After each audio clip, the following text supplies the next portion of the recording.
Buenos días. Mi nombre es Wilmer Guzmán, trabajo en el Hospital Lasarte. La parte de nefrología siempre ha sido, dentro de los años que estudiábamos, un capítulo un poquito difícil. Eh, Como un objetivo de esta charla es tratar de demostrar de que de repente no es tan difícil, sino es una cosa muy simple. Solamente para comenzar algo, en el Hospital Lasarte atendemos a cerca de 600 pacientes en diálisis, tenemos como 20 pacientes trasplantados, tenemos como 400 pacientes en estadios muy avanzados de la insuficiencia renal.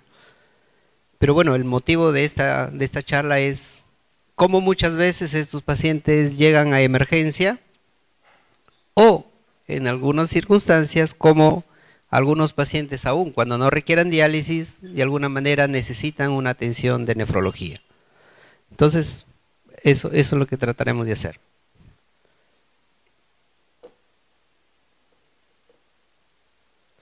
Había varios temas como poder eh, escoger algo para ustedes. Entonces, hay algunos términos, hay algunos síndromes que se llaman síndromes nefrológicos. Entonces tratábamos de ver cómo podíamos tratar de agrupar todos en uno y poderles en una hora tratar de que ustedes nos pudieran entender algo. Entonces tratamos de juntar en uno solo y finalmente hay una enfermedad muy común que se llama injuria renal aguda o enfermedad renal aguda o insuficiencia renal aguda, o sea, como son términos que antiguamente se conocían. Actualmente lo conocemos como injuria renal aguda. Entonces traté de poder, a través de esta injuria renal aguda, tratar de poder ver todos los otros temas. ¿Cómo lo definimos? La definición tiene que ser siempre algo muy simple, algo muy sencillo. ¿Cómo definimos una injuria renal aguda o una insuficiencia renal aguda? Entonces, esto es lo que está en los libros. Esto es, por ejemplo, tomado del Harrison, pero que muchas veces esta definición es un poco teórica, que no aterriza sobre lo que nosotros trabajamos todos los días. Entonces, ¿cómo lo definían? Miren, un deterioro brusco de la función renal, ¿sí? O sea, si ni siquiera sabemos cómo es la función renal, y aquí ya estamos hablando de un deterioro brusco, puede ser horas, días, a veces inclusive nos vamos a semanas, potencialmente reversible, y ese es un término que siempre debe quedarles a ustedes dentro de la cabeza, que esta patología es reversible, a diferencia de la enfermedad renal crónica que es irreversible, esta es reversible. ¿Con qué lo asociamos? Con acumulación de productos nitrogenados, urea, creatinina, o alteraciones del equilibrio ácido básico, sodio, potasio, bicarbonato, pH, todo se puede alterar, pero a partir de el deterioro de la filtración glomerular. Pero finalmente esto, como les decía, esta definición como que no aterriza en la práctica diaria. Entonces, hasta el año 2004 y desde antes, era cómo poder estudiar esta enfermedad cuando teníamos solo esta definición. Entonces, finalmente hablamos de elevación de productos nitrogenados, pero ¿cuánto? ¿En qué cantidad? ¿No? Entonces no había un consenso sobre esto, de tal manera que comenzaron a hacerse algunos estudios y decíamos, cuánto esto fue hasta antes del año 2000, decíamos cuánto realmente tiene que elevarse la creatinina. Entonces había algunos decían, si la creatinina tiene menos de 3, o sea, como base, yo puedo tener, por ejemplo, ser un paciente con insuficiencia renal y tener mi creatinina normal en 3, 4 o 5. No me hago diálisis, pero estoy con mi enfermedad ahí. Si yo tengo más de 3, o sea 4, mi creatinina diariamente debería elevarse más de 1 para poder hablar que tengo una enfermedad renal aguda, una injuria o insuficiencia renal, como se llamaba antes, o más del 20%. Significaba que si yo llego con 3 de creatinina a la emergencia, al día siguiente estoy en 4 o 5 y así sucesivamente. Pero si parto de una creatinina menos de 3, yo espero elevaciones mucho más pequeñas. ¿Sí? Si llego con 1 de creatinina, que es el valor normal, si al día siguiente estoy con 1.5, estoy haciendo un daño renal ya. Entonces, teníamos estas definiciones. Y miren, estas definiciones no me hablaba nada de urea, no me hablaba nada de potasio, no me hablaba nada de volumen urinario. O sea, no considera para nada estas definiciones. O sea, yo puedo estar en anuria y estas definiciones no me ingresa dentro de esos valores. Entonces, comenzaron a hacerse algunos estudios y se determinó por qué la creatinina es el valor que nosotros comenzamos a tratar de evaluar en enfermedad renal aguda. Cuando la creatinina no es una sustancia que me dice exactamente cómo funcionan los riñones. O sea, la creatinina es una sustancia que, si bien es cierto, es una sustancia de pequeño tamaño, igual que la urea, que difunde muy fácilmente a través de los tejidos, no es una sustancia que realmente me dice cómo está funcionando mis riñones. Y no es porque está sometido a muchas alteraciones dentro del organismo. Por ejemplo, la creatinina no solo se filtra a través del glomérulo, sino que a nivel de los túbulos, de nuevo vuelve de la sangre hacia los túbulos. O sea, de nuevo hay otro intercambio a nivel tubular. O sea, ya no me evalúa solamente función glomerular, sino tubular. Si yo estoy muy delgado o si yo estoy más obeso, tengo mayor masa muscular, tengo mayores valores o menores valores de creatinina por la masa muscular. Entonces, si yo tengo una dieta sin productos nitrogenados, sin carnes, solo vegetales, mis niveles de creatinina van a ser más bajos comparado con otra persona que coma carne. Entonces, los valores de creatinina no determinan exactamente cuánto funciona mis riñones, pero de repente es la sustancia que más se acerca.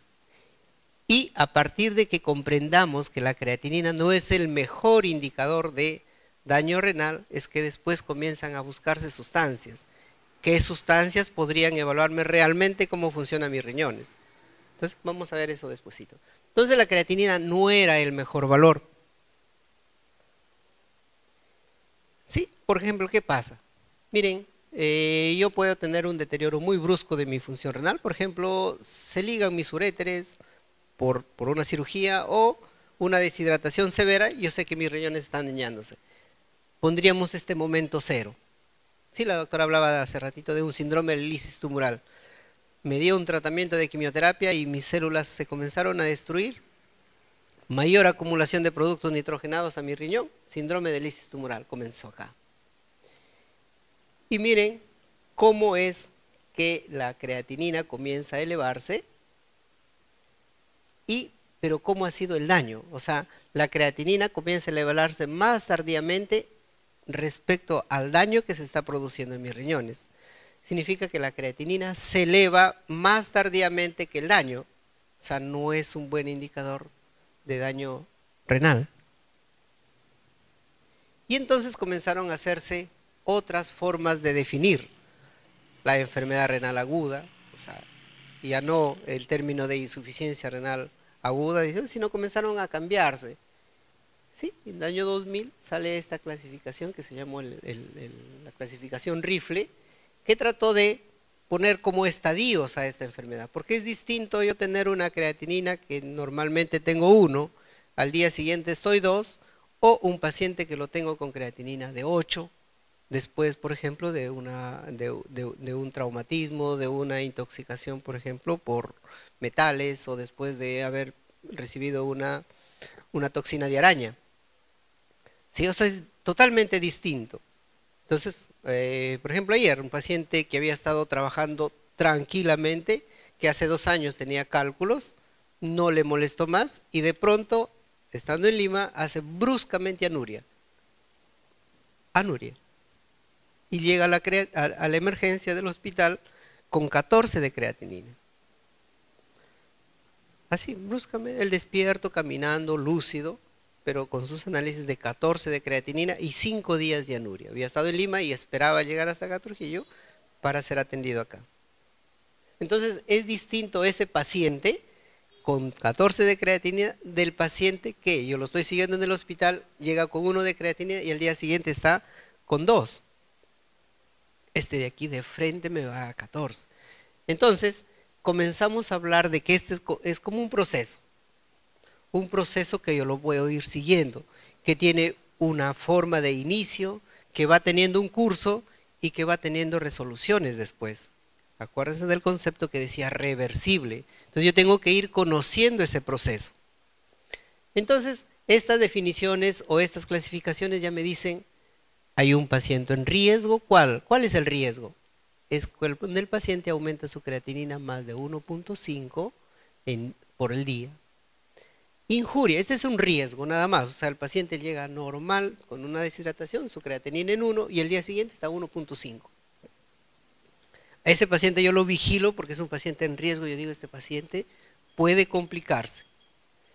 El que ya tiene una injuria, o el que ya se está lesionando su riñón, cuando la creatinina aumenta 2 veces, ¿sí?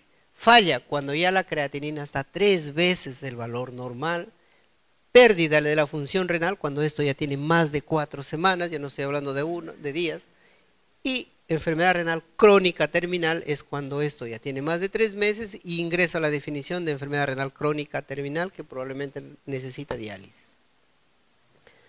Pero comenzamos a incorporar también la diuresis. O sea, la diuresis es importante. Y aquí, riesgos que comenzará, disminuye nada más su diuresis de lo normal, ¿sí? Disminuirá a 0.5. De 1 mililitro por kilo por hora disminuirá a 0.5.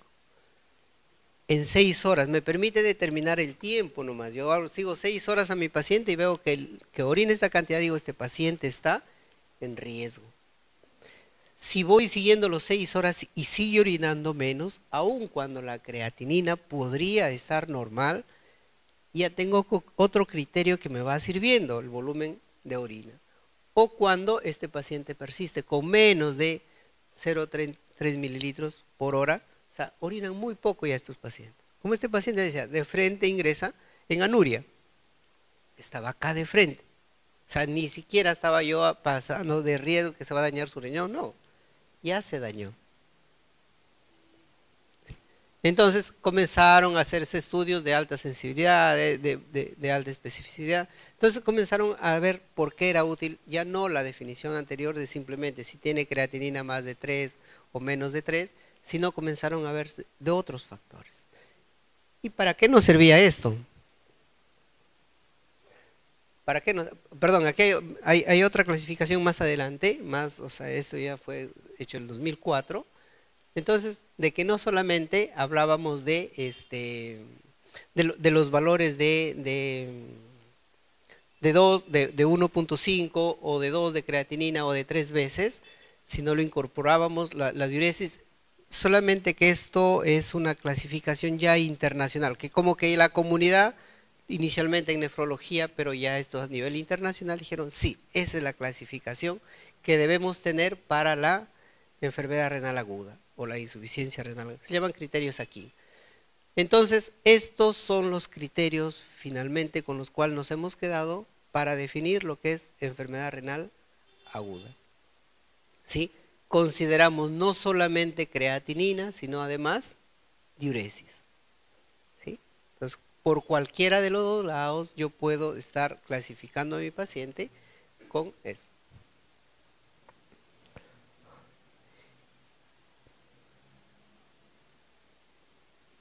¿Para qué nos sirve finalmente esto? Yo le decía, es distinto tener a mi paciente con 14 de creatinina o con 2. ¿Sí? ¿Para qué me sirve? Por ejemplo, ahí la necesidad de diálisis. ¿Sí? ¿Qué me predice? Si este paciente lo tengo con 14 de creatinina, yo digo, ¿cuánto tiempo se va a quedar en el hospital? ¿Al día siguiente se irá a ir de alta? ¿No? Tengo que seguirlo hasta qué va a pasar con este paciente. Me predice mortalidad. Este paciente tiene alta probabilidad de morir. Sí, probablemente ingrese a diálisis, que no hago otra acción. Me permite predecir recuperación. Le decía, una de las piedras angulares de la definición es decir, esto se va a recuperar. Puede ir el camino de la no recuperación. O sea, puede terminar, y les presentaba la diámesis anterior, donde decía falla renal terminal, o sea, puede terminar en eso, pero la gran cantidad va a un camino de recuperación. O sea, tienen utilidad estos criterios. Y miren cómo comenzaron a hacerse los estudios. Una mortalidad que yo predecía según mi paciente esté en riesgo, en injuria o en falla. Yo le decía a este paciente con más de 3 de creatinina de ingreso está en falla. Entonces, si está en falla, digo, este paciente se va a morir más probable que el que paciente está con riesgo. O sea, son riesgos cuando se aumenta 1 de creatinina. Injuria cuando se aumenta 2, falla cuando se aumenta 3 de creatinina. Entonces, hay más probabilidad de morirse que este o este. Y comenzaron a hacerse los estudios de observación. ¿Realmente así iba a suceder? Y estos eran los resultados. O sea, la utilidad de clasificarlo de esta manera a los pacientes me predecía mortalidad.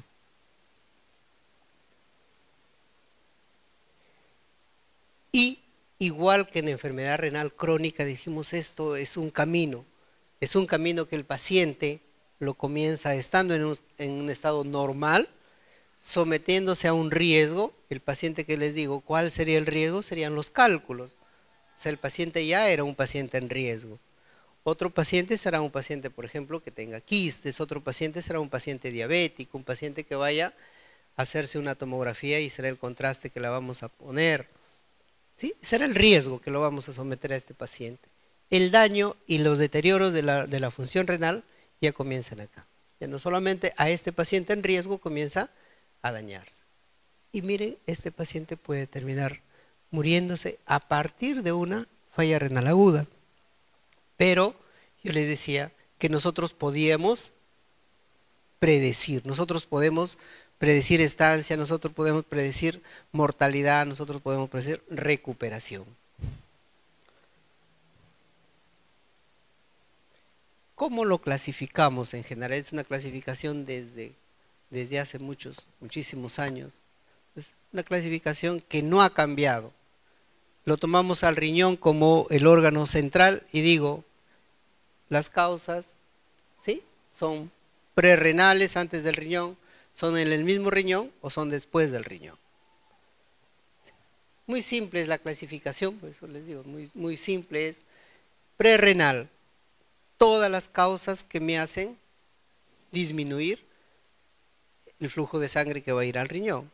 Y a la cabeza de todos estos tenemos los depleciones de volumen, de cualquier tipo. Las hemorragias, las deshidrataciones, todo lo que suceda antes del riñón. Renales, es muy simple de poder evaluar a los daños renales. Los tomo por la parte del riñón afectado.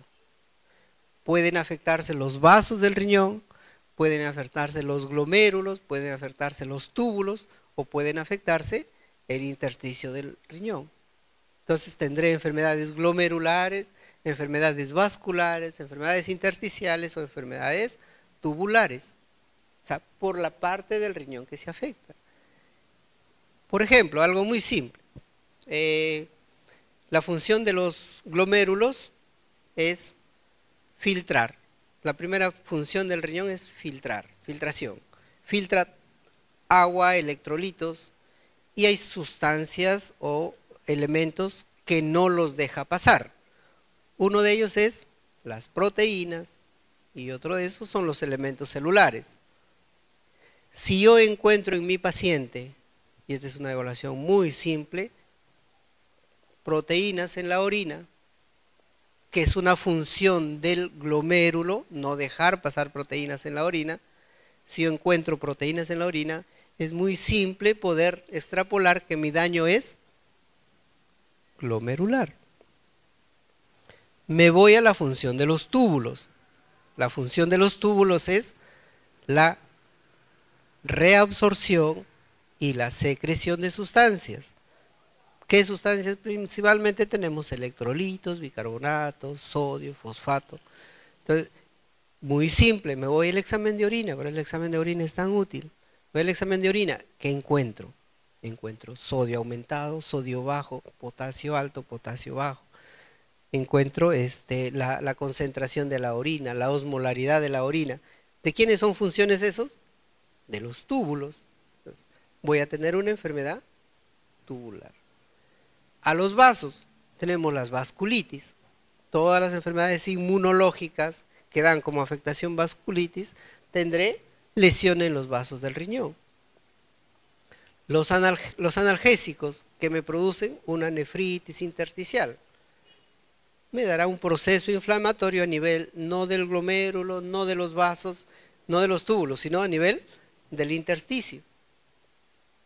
¿Cómo se manifestará? Algunos se manifiestan simplemente por disminución del filtrado. Entonces, las enfermedades renales se clasifican por el tipo de estructura del riñón afectado. En las prerrenales nosotros tenemos la mayor cantidad de causas de injuria renal. La mayor cantidad. Aquí tenemos el 60% de las causas son prerrenales. Alrededor del 30-35% tenemos enfermedades renales.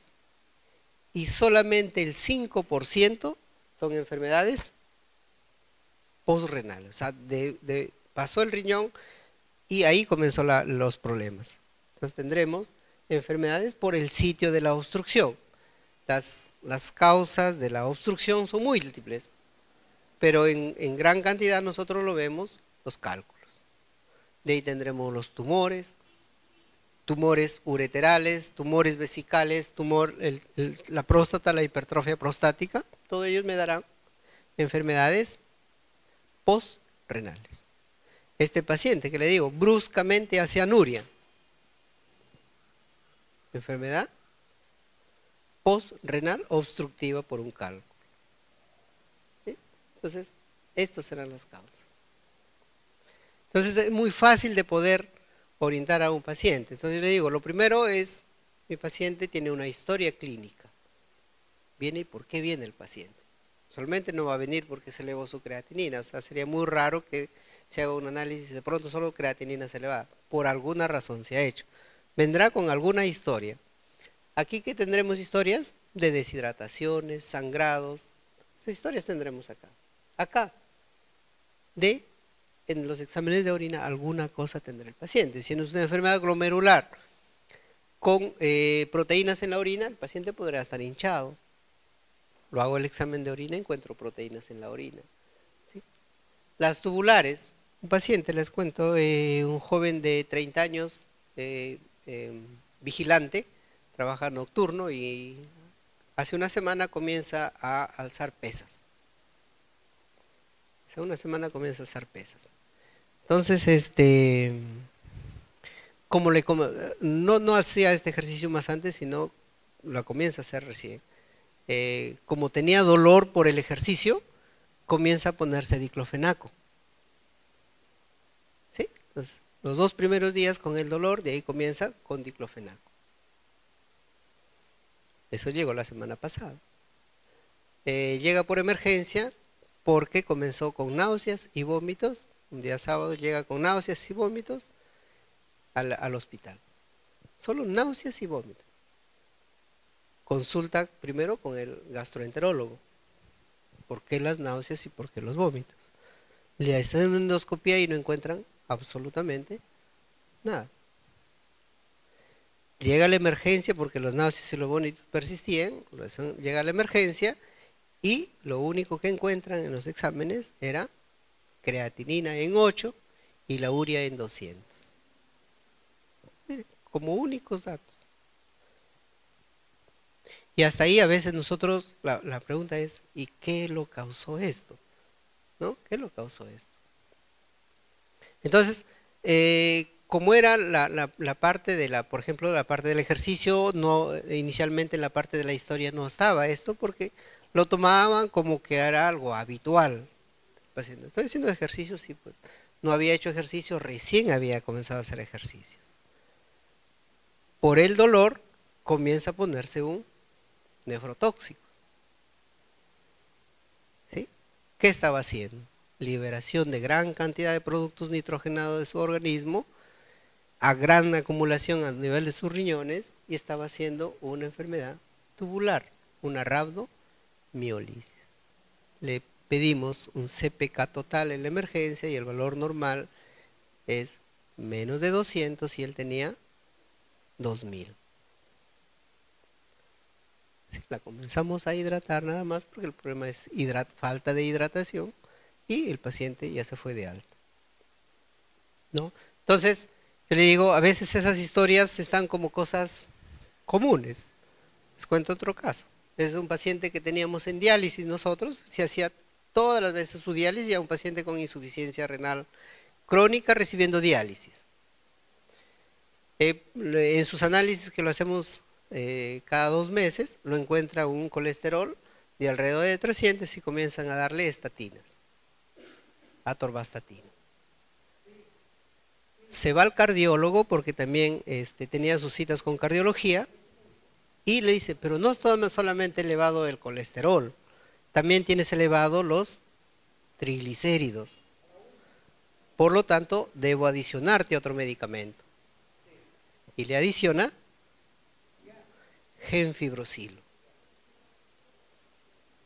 Ya tomaba 2 medicamentos. A los 15 días de haber comenzado a tomar, lo encuentra su esposa debajo de su cama que no podía moverse. Se cayó, pues, se fue a parar, no pudo pararse y se cayó. Y de ahí no podía moverse ya. Y ahí lo encuentran. Lo traen al hospital, es un paciente totalmente lúcido, despierto, solamente que no podía movilizar las extremidades. Su valor de creatinina normal de ellos, los normales es 1. En ellos normalmente anda en 4, 5, algunos hasta 8, 9 de creatinina, aún estando en diálisis. Lo tomamos sus análisis, su creatinina se había subido más de 15. Estando en diálisis, él normalmente en diálisis. Y no podía moverse. Entonces sospechamos, nos contó esto de la parte de los medicamentos y decimos de repente está haciendo una rhabdomiólisis y el problema que hacen cuando se juntan las estatinas con los fibratos, actualmente casi ya no se recomienda este uso, hacen una enfermedad que se llama miopatía. Y eso es lo que estaba haciendo el paciente, una miopatía. No hizo insuficiencia renal porque el paciente ya estaba con insuficiencia renal, pero le tomamos su CPK total, que es un daño, una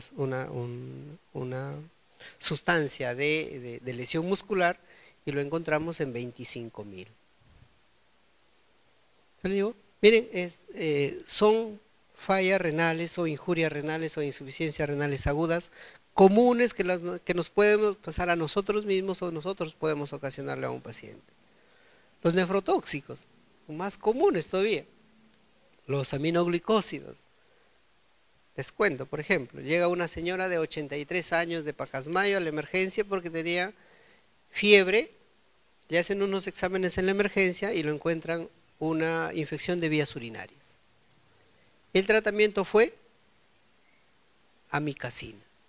Amikacina 1 gramo diario por 10 días. Como es de Pacasmayo, no puede irse, dice mejor hospitalicémoslos hospitalicémoslos para que termine su tratamiento, 10 días de tratamiento. Y también tenía, generalmente en el hospital hacemos exámenes de emergencia, y tenía una creatinina de 2.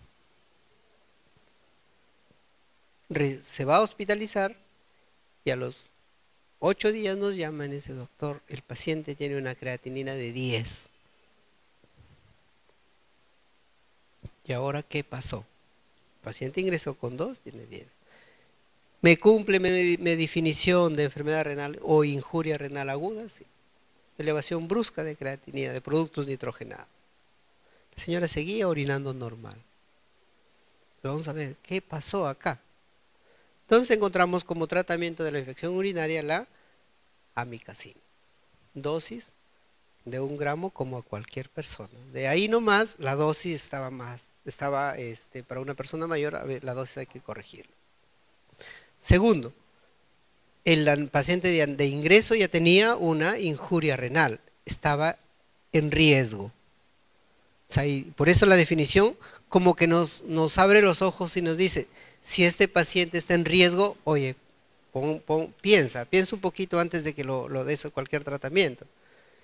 Entonces, pero Normalmente a mí no me gusta quedarme en esa parte. Bueno, ya sí, pues fue la culpa desde el médico. No, normalmente así no.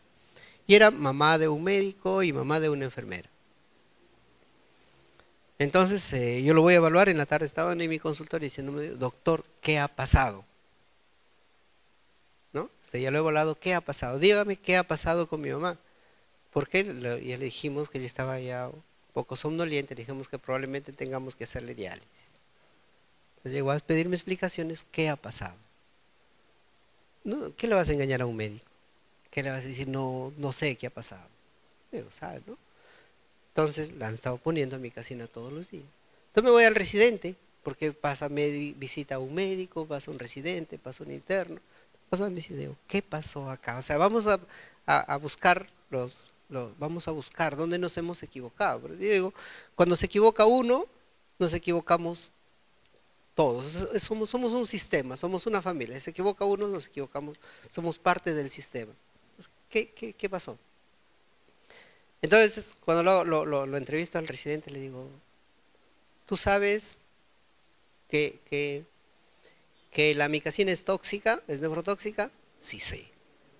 ¿Quién no va a saber que es nefrotóxica? Sí sé. ¿Sabes que hay que reducirlo los medicamentos por la edad? Sí sé. ¿Sabes que tiene insuficiencia renal? ¿Hay que reajustar la dosis? Sí sé. ¿Cuál es la pregunta? ¿Por qué lo haces? ¿No? ¿Por qué todos los días seguía su mente escribiendo a mi casina un gramo diario cuando él tenía todo el conocimiento que realmente no debía hacerlo? O sea, y esos conocimientos están en nosotros. Yo les digo, si ustedes buscan la asociación este, atorvastatina con genfibrosil, les dice, mucho cuidadito, cuidado. Si vamos a escuchar cómo se produce la rhabdomiolisis, ese cuidadito con los ejercicios, la falta de hidratación, el uso de analgésicos. O sea, ahí está la información. De repente la conocemos, pero no la aplicamos. ¿Y qué es lo que finalmente, o sea, finalmente, cómo es que se daña el riñón? Pues, ¿no? Finalmente, ¿qué es lo que sucede? Entonces, en general, en las glomerulopatías, en las glomerulonefritis, de repente esto no es la explicación, pero el 80% les decías que era isquémico, o sea, falta de irrigación al riñón. ¿Realmente qué sucede? Una isquemia. Así como sucede una isquemia de miocardio o una isquemia cerebral, sucede una isquemia en el riñón. Lo que sucede que a nivel cardíaco y a nivel cerebral, las isquemias suceden cuando tienen que tener flujos de sangre muy bajos para que recién haga la isquemia. O sea, por ejemplo, ausencia de circulación, hago isquemia. Pero en el riñón, solamente porque baje la presión arterial media menos de 60, ya estoy haciendo isquemia. Y mi presión puede estar en 60, 50, 60. No estoy muerto, ahí estoy con esa presión, estoy chocado. Mi riñón en ese momento ya está haciendo isquemia. Entonces, a partir de ese proceso de isquémico comienza a verse lesiones. El órgano que más se lesiona o la parte del riñón que más se lesiona son los túbulos. Por eso en general se dice que la lesión patognomónica de una injuria renal aguda es una lesión tubular, una necrosis tubular. Por eso la enfermedad se llama necrosis tubular aguda. O sea, el túbulo se daña.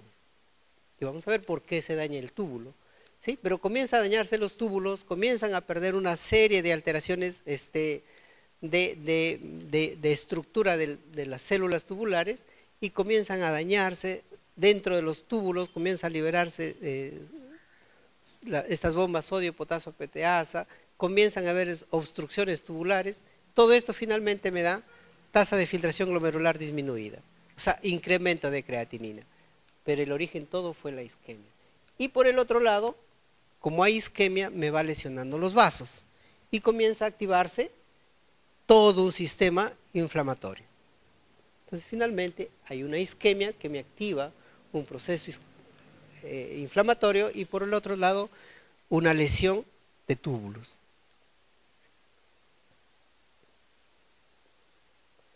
Y miren por qué se dañan los túbulos.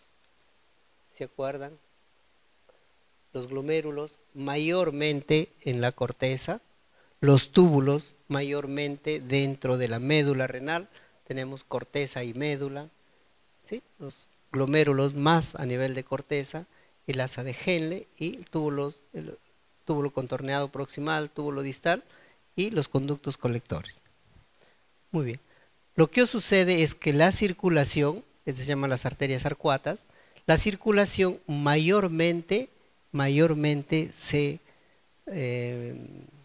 privilegia la parte de los glomérulos. Entonces, la presión de oxígeno generalmente a nivel renal, por ejemplo, en una circulación normal, yo tengo a nivel de los glomérulos mayor cantidad de concentración de oxígeno que a nivel de los túbulos. Entonces, esto es lo normal.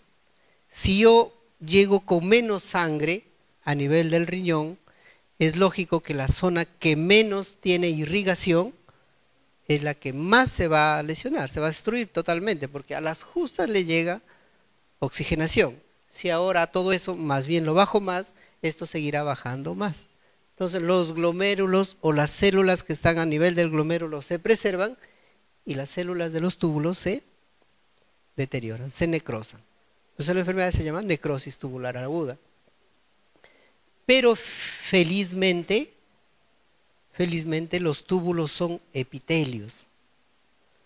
Y los epitelios tienen la propiedad de regenerarse.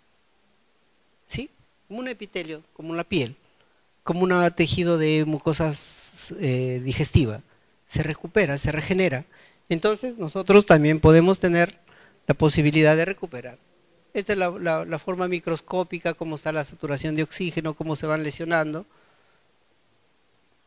Y esta es la forma como el epitelio, que es normal, comienza a ver una isquemia.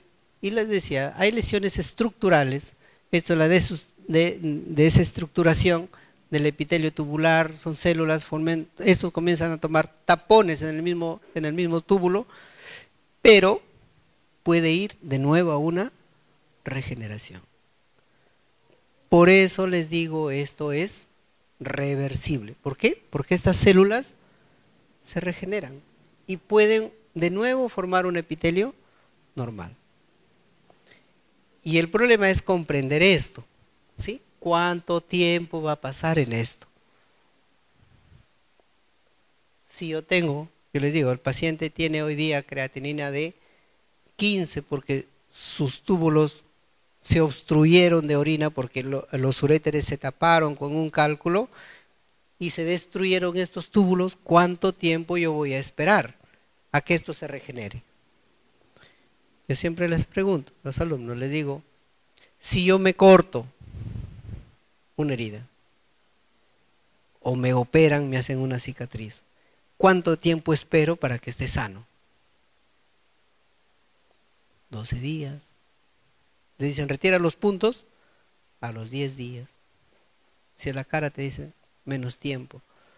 Pero generalmente un epitelio se regenera entre 1 semana a 2 semanas.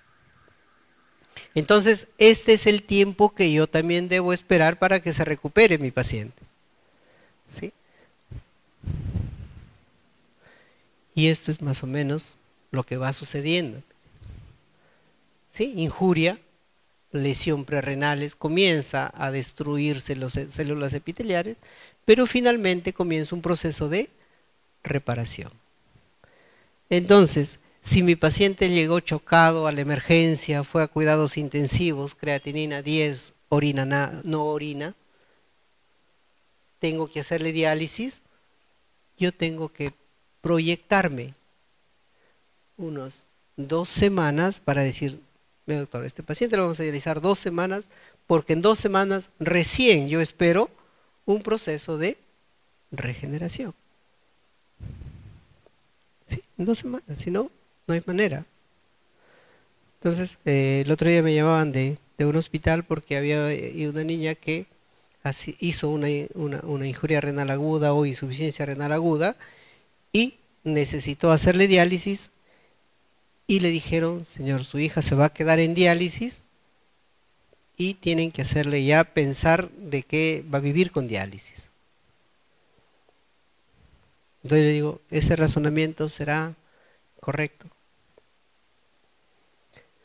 Podría ser que esto de pronto se destruya totalmente y no se recupere. Pero decía, normalmente los epitelios se recuperan. Que hoy día necesite diálisis, sí, necesita diálisis, hay que dializarlo. Pero yo esperaré las 2 semanas y nosotros decimos máximo un mes para poder decir, ¿te vas a recuperar o no te vas a recuperar? Si no te recuperas después del mes, tampoco voy a seguir esperando, ¿sí? Si mi herida, tú le dices, si la herida se abrió a las 2 semanas, no esperas que a la tercera vez. Es una cicatrización por segunda intención, como lo llamamos. O sea, no esperamos que ahí, lo juntamos la herida y decimos, ¿se va a sanar? No, ya no. Igualito acá. Estos epitelios se destruyeron y ya no se recuperan. Pero esos son la poca cantidad de pacientes. La gran cantidad de pacientes ingresan a la recuperación. Por eso la injuria renal aguda es reversible. Por este fenómeno. Felizmente, ¿no? Todos los medicamentos de alguna manera son nefrotóxicos. Si revisamos la farmacología, siempre nos dice metabolismo hepático, metabolismo renal. Algunos comparten los dos metabolismos, predominio de uno sobre el otro, pero siempre hay una eliminación renal. O sea, siempre terminamos eliminándolo a través del riñón. Entonces, con los medicamentos, con todos los medicamentos, debo tener cuidado.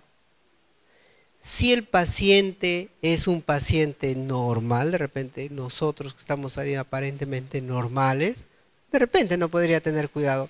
Pero si es una persona mayor, más de 60 años, nosotros hemos perdido aproximadamente el 40% de nuestra función renal de una manera normal, por ser mayores. Entonces, si ya tengo 60% de función renal, entonces tendré que tener cuidado. Si yo he hecho ya una injuria renal aguda, alguna vez he estado en diálisis, he tenido cálculos y puedo tener algún tipo de lesión, entonces tendré que tener cuidado. Todos, los antiinflamatorios, los inhibidores de la enzima convertidora, los AINES con mayor, las cefalosporinas, hay metales, ¿sí? Mercurio, todos los medicamentos. ¿Sí? Y aquí están especificados dónde me dañan específicamente, ¿no? Los aminoglicósidos.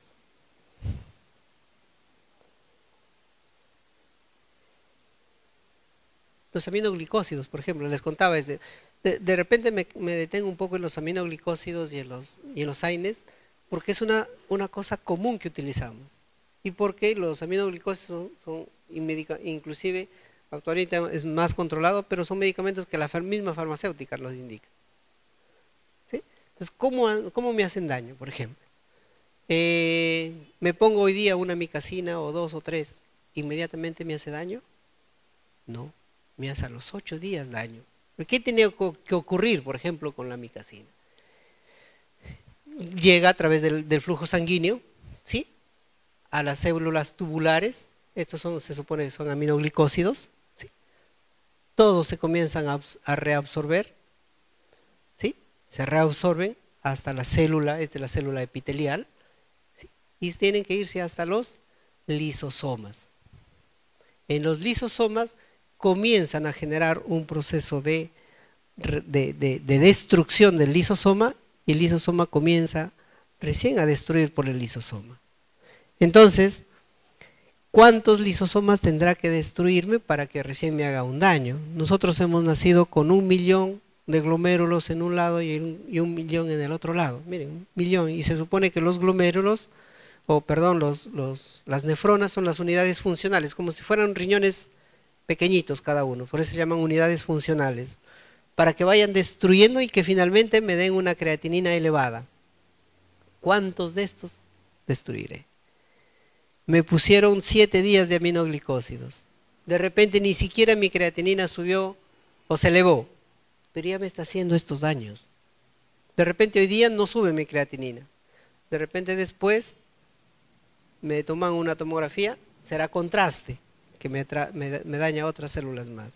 Entonces, todo esas iremos acumulando y nos ponen como pacientes ya de riesgo. Paciente de más de 60 años es una persona de riesgo para nosotros porque puede hacer un daño renal. ¿Por qué? Porque ha acumulado daños cada vez mayores. Unas deshidrataciones, me destruye células, me van destruyendo unidades funcionales, de tal manera que llega el momento simplemente que viene este nefrotóxico mayor y simplemente lo deterioro del todo. Lo que les contaba esta señora de Pacasmayo de 83 años, aminoglucosia. ¿Lo dañó al día siguiente? No, lo dañó después de 8 días de tratamiento. Les contaba el caso de este joven del que hacía ejercicio. O sea, ahí tiene que juntarse algunas otras circunstancias. Primero se juntó el esfuerzo muscular. El esfuerzo muscular es simplemente contracturas musculares, es liberación de calor, es liberación de ATP, destrucción de productos nitrogenados o formación de productos nitrogenados. Normalmente podemos hacer el ejercicio y normalmente el riñón puede eliminarlo todas esas sustancias. Pero como yo hago exceso de eso, llega más cantidad al riñón. Y eso ya no lo puede procesar tranquilamente. Y llega acá en cantidad, así como el síndrome de lisis tumoral. Si me llega una célula destruida o productos de una célula destruida, lo procesaré normalmente.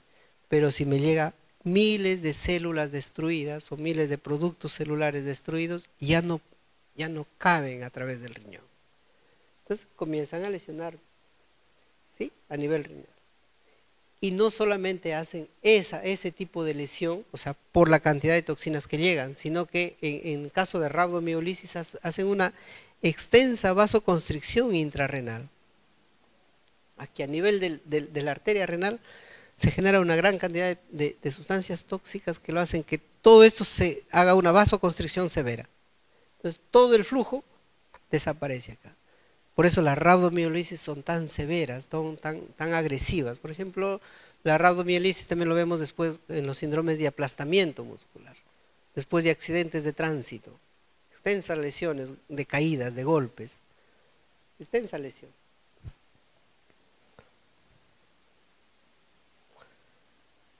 El otro día les cuento, por ejemplo,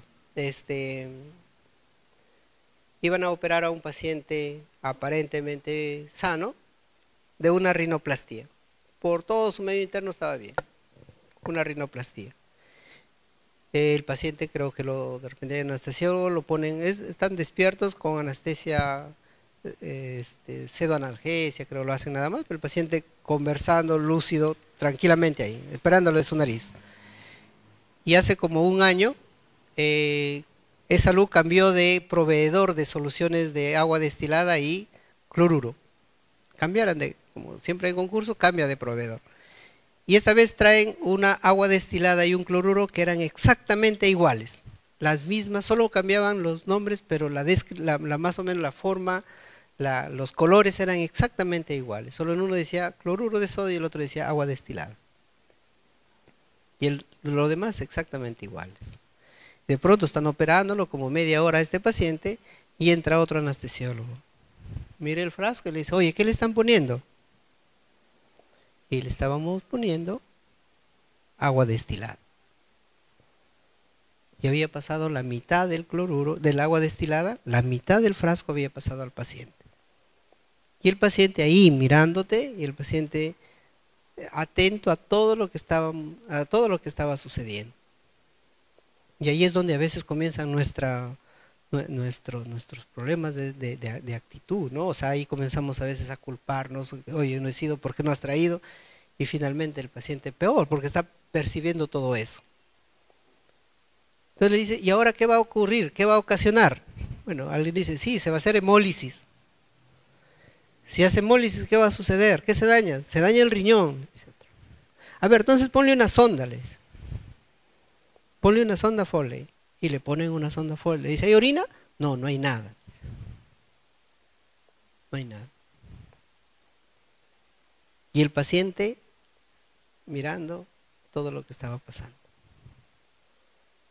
Era como las 12 del mediodía y comienza a llamarme el anestesiólogo, ¿no? Doctor, por favor, venga, venga, venga, venga.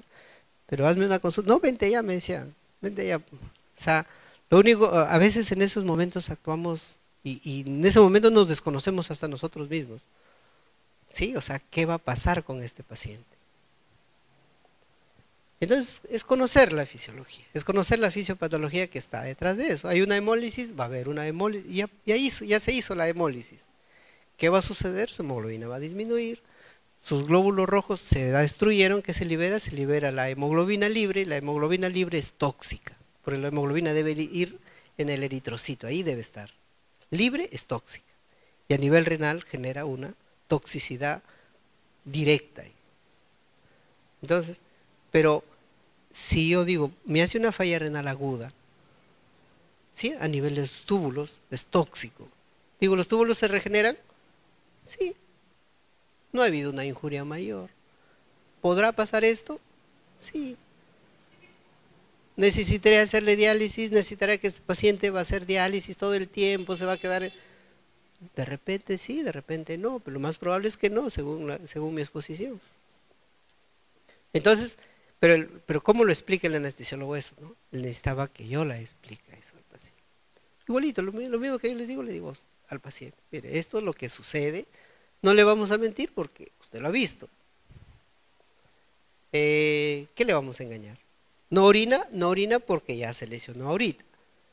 Le vamos a intentar, se hidrata y se trata de poner las soluciones, se llama alcalinizar la orina, o sea, poner un poco más alcalino y así la orina se puede eliminar un poco. Te vamos a colocar una sustancia que se llama bicarbonato de sodio. Con eso vamos a tratar de que esta sustancia sea menos tóxica y de repente puedas eliminarlo.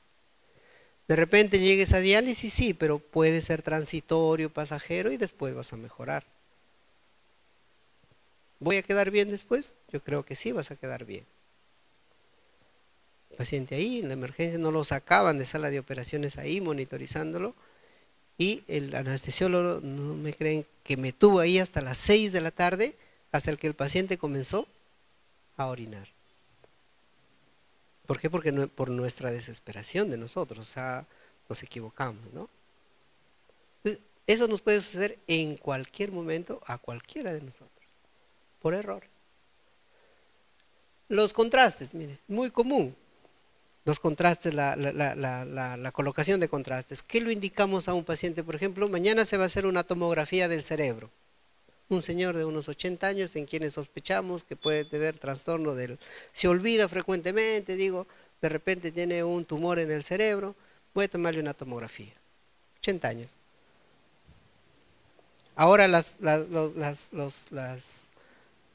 laboratorios, perdón, las clínicas no te toman si es que no tienes una creatinina.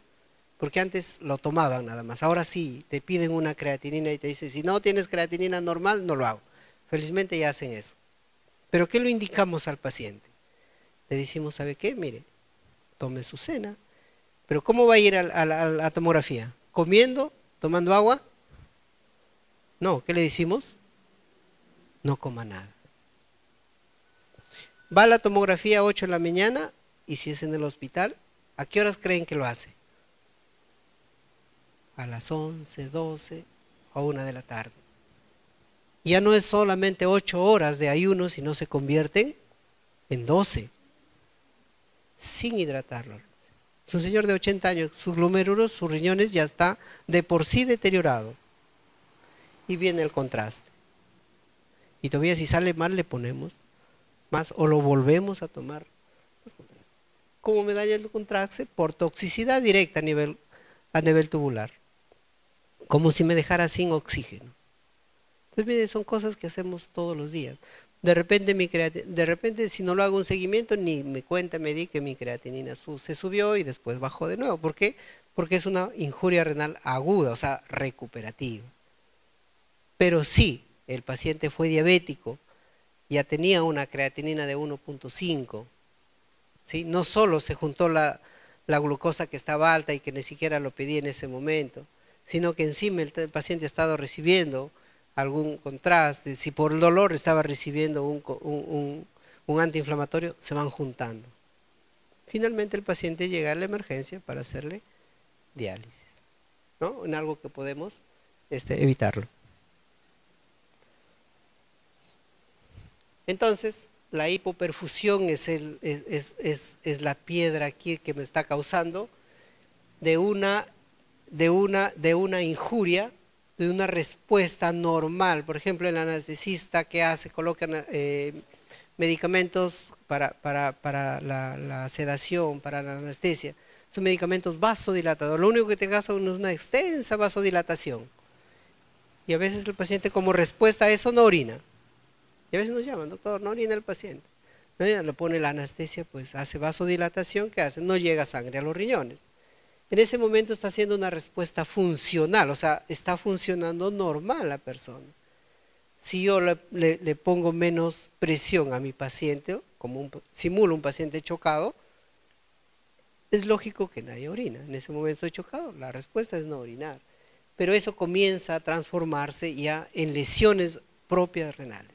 O sea, lo que es inicialmente como una falta de flujo a nivel de sangre, una deshidratación, finalmente termina por hacerme una lesión a nivel renal. Y la lesión se llama necrosis tubular. Esto lo decía, es muy común. 80 años, diabética, hipertensa, 60 kilos, índice de masa corporal 20, delgadita, fiebre por una semana, una orina que me dice que está de mal olor, un sopor superficial inicio, mira, muy comunes estos que lo encontremos en la emergencia, creatinina, un examen de orina que urocultivo positivo, diuresis 80 centímetros en 6 horas, o 0.2 mililitros, ya decía menos de 0.5, miren su creatinina, normal. Yo diré, ¿este paciente tiene insuficiencia renal aguda? No, creatinina, anda tan normal. Miren la diuresis. Hablábamos del 0.5 mililitros por kilo por hora. Aquí estoy 0.22. Decíamos, no solo ya hay injuria, sino lesión renal, cuando es menos de 0.3. No me valgo de la creatinina, sino de este flujo de orina. En 6 horas nomás. Miren lo que lo indicamos.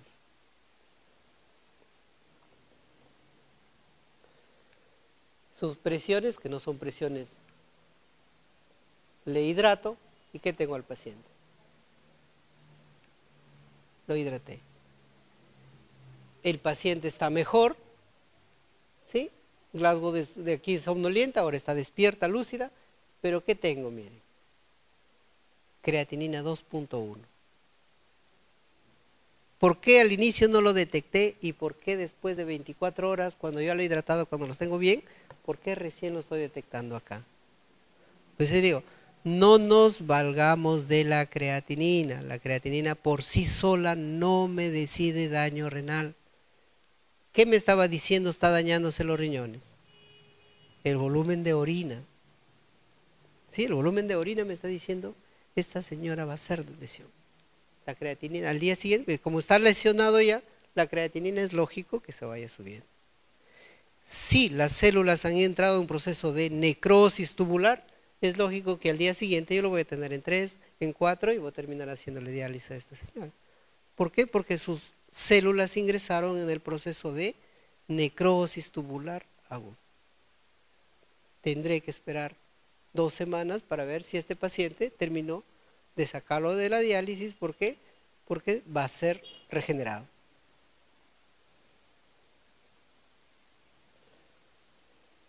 Bueno, para los que no quieren analizar un poquito a los pacientes, es una imagen que siempre trato de ponerlas. Dice, detecto a un paciente con injuria renal aguda o con insuficiencia renal aguda. Y siempre habrá una pregunta, ¿y cuál es la causa? ¿Y cuál es la causa? Estaba presentando algunas causas, nefrotoxicidad por aminoglicosis, necrosis por hipotensión, o, como gran parte de nosotros, algunos, no sé, porque ven a otro y lo evalúe, ¿no? Y entonces le hablaba que la creatinina no es por sí actualmente no es la sustancia que me dice si hay daño renal o no. O si me dice ya es muy tardíamente. O sea, ya he perdido varios días y yo digo, este paciente recién, como es esta señora que les presentaba, su creatinina de ingreso normal al día siguiente en 2. Entonces la creatinina de por sí no me sirvió el primer día, me desorientó más bien, porque me dijo, está normal. Y al día siguiente, la diuresis me iba diciendo, esta señora está orinando poco, los riñones están afectándose. Entonces comenzaron a hacerse investigaciones. Y actualmente hay 4 sustancias, y ya están en el mercado, sobre todo este que se llama Enegal, que tomado en el momento que yo lo veo a la emergencia, a la persona por primera vez, me está diciendo que hay una lesión a nivel de los riñones. No la creatinina que les digo que se eleva después, sino estas sustancias. Todavía no la tenemos nosotros. Y es similar a lo que sucede, o la historia que sucede con los infartos de miocardio. Exactamente similar. ¿Qué hay en el infarto de miocardio? Hay una lesión de tejido. Y las sustancias que se iban investigando, actualmente estamos con la troponina, se tratan de ver lo más rápidamente, ¿tiene infarto o no tiene? ¿Tiene infarto o no tiene? ¿Tiene infarto? Siempre están los cardiólogos en esa pregunta, ¿no? ¿Tiene o no tiene? ¿Tiene o no tiene? Y la troponina como que les dice más antes, la sustancia que más rápido lo han podido identificar ellos para que les digas. Similar a lo que sucede en el corazón, se ha visto que sucede en los riñones. Y entonces aquí están las sustancias, cómo comienzan a elevarse. Aquí está la lesión.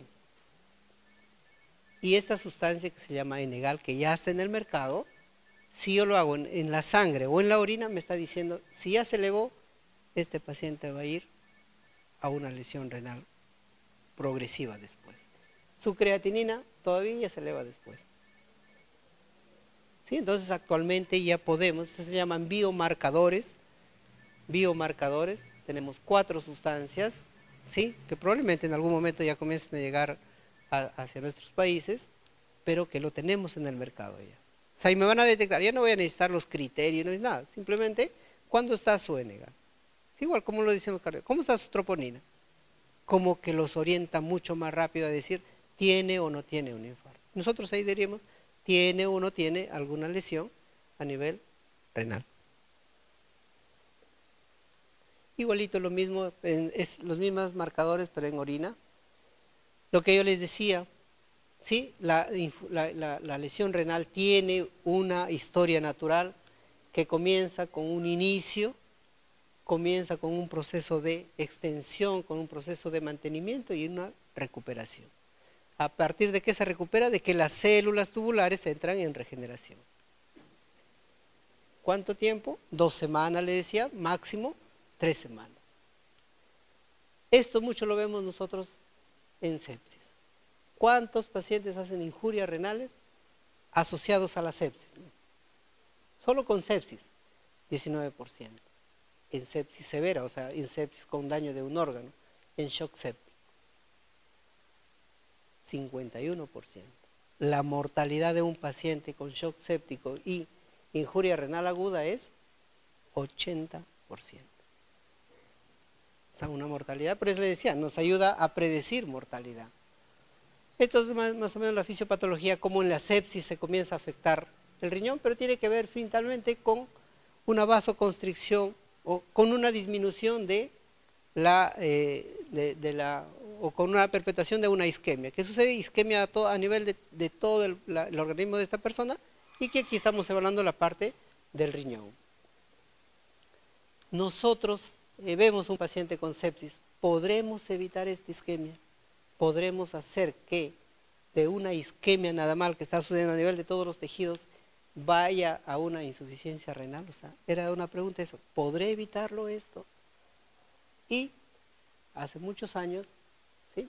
Estamos hablando casi 12 años, serían las metas del tratamiento de un paciente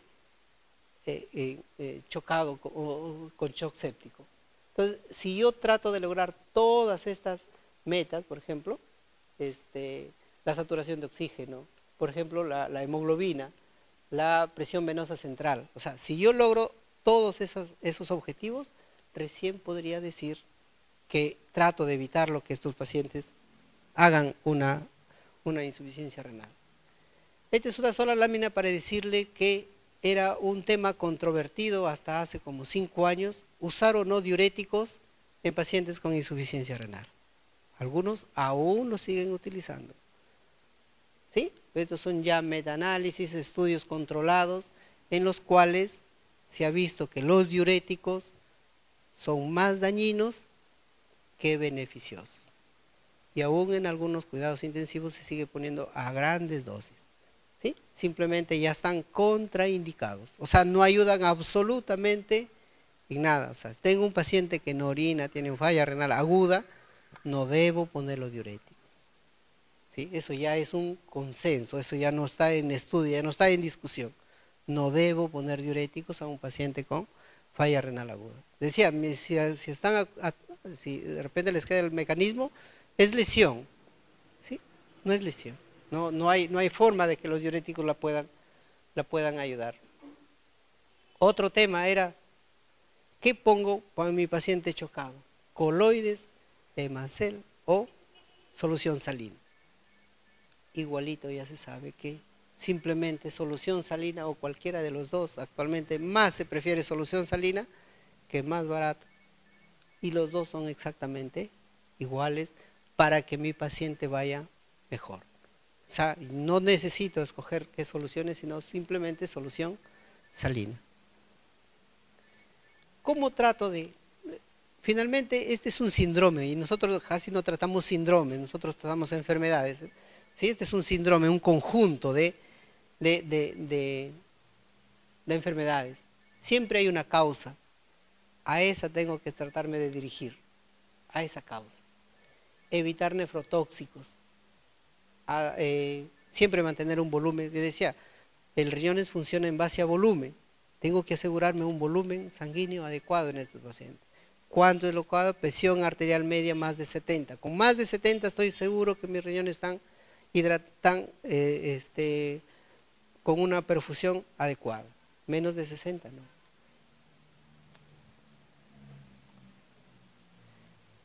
Miren, como nosotros teníamos estadios, ¿sí? Injuria, ¿sí? Riesgo, injuria, lesión.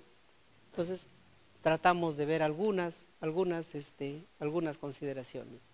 Por ejemplo, suspender a nefrotóxicos, si es que es posible. Si el paciente tiene una infección urinaria solo sensible a micacina, le daré dosis corregidas.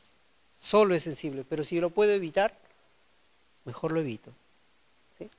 Siempre asegurarnos el estado de hidratación en todos los estadios de la enfermedad renal. No solo desde que identifico al paciente que orina menos, sino en todos los estadios tengo que asegurarme que haya una presión de perfusión adecuada. Hay que monitorizar mis parámetros hemodinámicos. Tengo que estar midiendo ¿qué? Mi creatinina, mi volumen urinario, mientras no tenga estos biomarcadores. ¿Sí? Cuando tenga los biomarcadores, pues será mucho más sencillo determinarlo como estoy. La hiperglicemia es común como una respuesta al estrés. Tendré que corregirlos, evitar los contrastes en lo posible. Ya veo que también son nefrotóxicos. Si mi paciente ya está avanzando más, ¿sí? Tendré que utilizar, evito los invasivos, ¿no? Si tengo que hacer una tomografía, mejor lo haré una ecografía si es que esto es útil. Y cuando se va lesionando más, ya tendré que tener algunas consideraciones como la diálisis, como colocación de catéteres, y hay algunas consideraciones, dónde colocar un catéter y dónde no. Pero eso será más adelante. La pregunta era, ¿cuándo dializar? ¿Sí? ¿Cuándo dializo? Entonces ya es común que nosotros digamos, si mi paciente en 12 horas orina anuria o un volumen de orina de menos de 3 mililitros, este es el criterio que usualmente lo estamos buscando, debe ir a diálisis, ¿sí? O la creatinina está por encima de 3, ¿sí? Partiendo de una creatinina de 1. Hay urgencias en las cuales nadie puede decir a este paciente no se dializa. Por ejemplo, si el paciente está totalmente hinchado con un edema agudo de pulmón, tengo que hacerle diálisis en ese momento. Si el paciente que está con una hipercalemia severa, que ya no se puede tratar, tengo que hacerle diálisis. Si mi paciente tiene una encefalopatía urémica, tengo que hacerle diálisis. Si mi paciente tiene una acidosis metabólica severa, tengo que hacerle diálisis. O cuando hay intoxicaciones por alguna sustancia específica. Miren qué tratamos en la UCI. O sea, generalmente estos pacientes están en cuidados intensivos. ¿Quiénes generalmente nos van a hacer la consulta para diálisis? Los que tienen compromiso multisistémico. Los riñones es un órgano más que se compromete. Los que tienen una urea mayor de 200, usualmente, aún cuando estén relativamente tranquilos, ya estamos pensando en diálisis. Solo valor de urea de 200. Diuresis, esto es en horas. Paciente que su creatinina sigue subiendo hasta hoy, 1, 2, 3, 4, 5, o sea, va a seguir subiendo. Son los hipercatabólicos, los que están con graves disturbios ácido básicos, los totalmente hinchados o los que reciben nutriciones, porque si no se desnutren los pacientes en cuidados intensivos. Entonces le están haciendo nutrición enteral o parenteral con grandes volúmenes. Tenemos que hacerle diálisis. Pero lo hacemos, y le decía, espero que mi paciente esté con urgencia de diálisis o lo puedo hacer más antes. O sea, ¿por qué voy a esperar 200 de urea cuando puedo hacerlo con 100 de urea? ¿Por qué voy a esperar que esté totalmente hinchado cuando si yo lo veo que el paciente va hinchándose, no orina? Digo, ¿por qué no me pongo más antes? Y entonces comenzaron a hacerse algunos estudios y comenzaron. Solo espero urgencias, de repente nosotros por la escasez de recursos solo esperamos urgencias, pero podríamos no hacer eso, y comenzaron a hacerse estudios y dijeron, a ver, si yo lo hago con mi paciente no con urea 200, sino con urea en 100, ¿cómo evolucionarán estos pacientes? Y se ha visto que evolucionan mejor. ¿Sí? O sea, no solamente tengo que esperar la urgencia de diálisis, sino también puedo adelantarme a eso. Si mi paciente va a creatinina hoy día 2, mañana 4, pasado 6, lo lógico es que de ahí esté en 8. Y yo estoy en la primera semana todavía de lesión renal. Digo, yo tengo que esperar 2 semanas más. Tengo que dializarlo a ese paciente. ¿Por qué voy a esperar a que esté convulsionando para hacerle la diálisis? O sea, puedo adelantarme un poco a eso. Estas son algunas consideraciones de diálisis. Bueno, de repente no es el tema. ¿Qué deberíamos recordar? Sí, esta es la clasificación, cómo lo trato de estadiar a mi paciente. La injuria es la parte inicial. No, la insuficiencia es cuando ya se lesionó. Debe preocuparme a mí este paciente cuando está comenzando, porque el camino es largo para este paciente. Si yo lo hidrato, de repente voy a evitar de que este termine en insuficiencia. Si el paciente en riesgo, yo ahí me preocupo de este paciente, voy a evitarlo todo el resto del camino. ¿Sí? ¿Quiénes son los que tienen más riesgo de hacer injuria renal aguda?